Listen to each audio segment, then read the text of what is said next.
Ketika Rasulullah SAW hendak meninggalkan Mekkah untuk berhijrah ke Madinah, beliau dan Abu Bakar singgah di Gua Tsur. Sebelum melanjutkan perjalanan, Rasulullah SAW menoleh ke arah Mekkah, kota kelahirannya.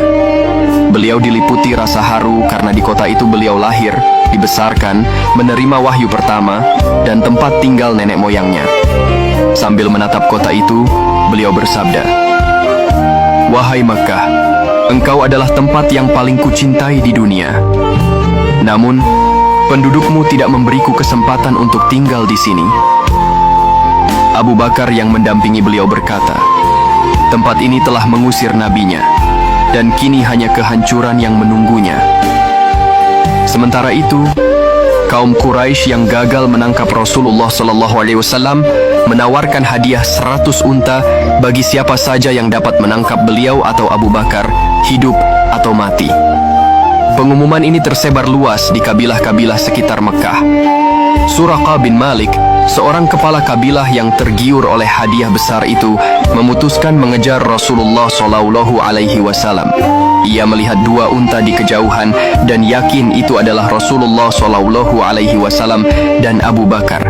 Ia memacu kudanya, tetapi kudanya tiba-tiba jatuh.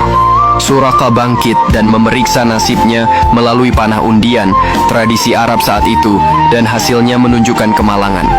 Namun, karena tergiur hadiah, ia melanjutkan pengejaran. Ketika semakin dekat, kudanya kembali terjatuh. Bahkan, kaki kuda itu terperosok dalam pasir, membuatnya sulit bangkit. Suraqah menyadari bahwa orang yang dikejarnya berada dalam perlindungan ilahi. Ia pun menyerah, berteriak meminta ampun, dan mendekati Rasulullah SAW. Setelah mendekat, ia mengakui niat buruknya dan meminta maaf.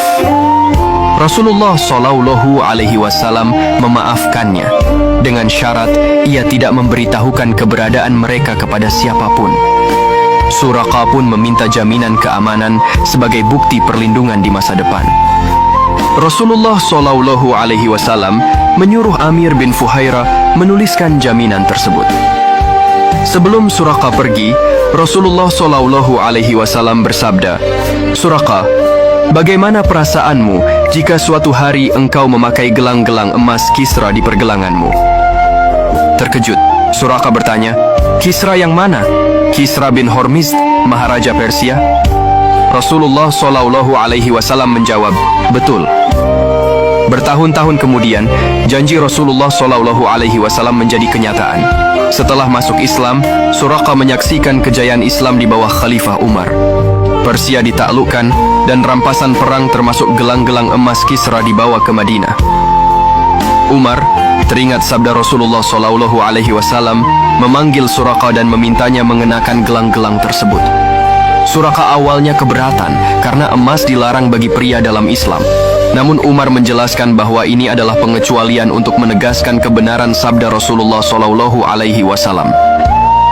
Dengan mengenakan gelang-gelang emas itu, Suraqah menjadi bukti hidup atas sempurnanya janji Allah yang disampaikan melalui Rasulullah SAW. Peristiwa ini menunjukkan bahwa Nabi yang dahulu dianggap lemah telah membawa umatnya menuju kemenangan besar. Sabda Rasulullah SAW tetap terwujud meski beliau telah tiada dan umat Islam menyaksikan kebenaran wahyu yang beliau sampaikan.